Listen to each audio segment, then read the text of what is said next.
We used a wedding venue in Frederick, Maryland for our wedding and did an all inclusive package with them. So, all inclusive also includes the photographer and videographer. After our wedding, they messaged us the following day asking for an extra 3,000 because they said we had extra guests.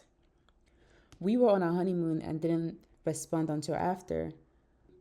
We had a few guests that didn't show up and asked if we can negotiate or have them explain to us why the extra payment was so high. They refused and disrespected us throughout the process. I feel like we were already a target because we were of a different culture.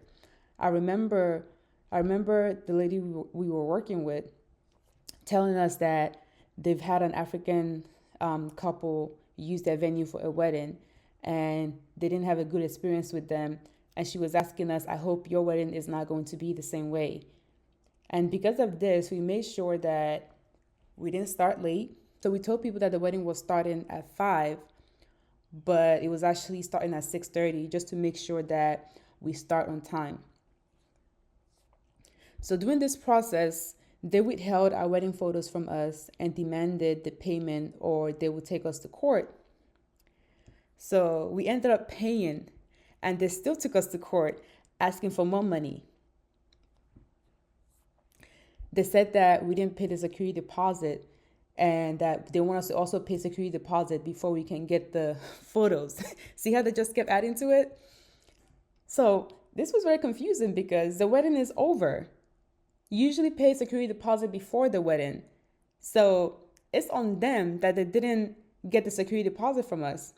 Even the judge pretty much said the same thing. He said that there was no base for asking for security deposit because nothing was damaged. He asked them, was anything broken? They said no. But because of the extra people, they had to have extra hands or something like that. So the judge said that because he looked at their I guess their documentation and it says on there like we will keep your security deposit if things are broken, and it was like everything that was listed on why they'll take a security deposit did not happen. So because of this, the judge said that that he cannot make them pay for a security deposit because nothing was broken. So after this, the only thing that the judge said that he'll want us to pay for I guess $25 late fee because we didn't send the extra 3,000 on time. So we sent in the remaining payment thinking that these people would play fair and hand us our wedding photos. Instead, they asked us to sign an NDA to silence us from talking about how terrible they've treated us throughout this whole process. And I believe I still have that in my email. Like it's still there. So I feel a lot of this is because we are Africans and they feel they can misuse power and we will not speak.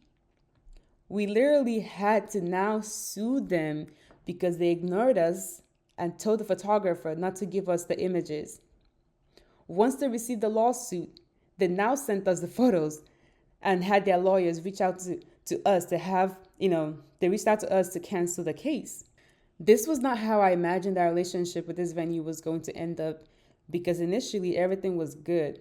We had our engagement shoot there and even shared it with them for marketing.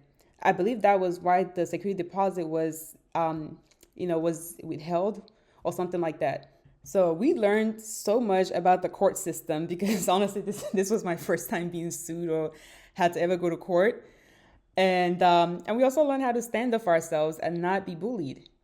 This was 2021, but I knew one day I was going to talk about our experience and not let them win, especially knowing how they try to force us into signing an NDA before they can give us our wedding photos. Like, you have to be very evil to seize wedding photos.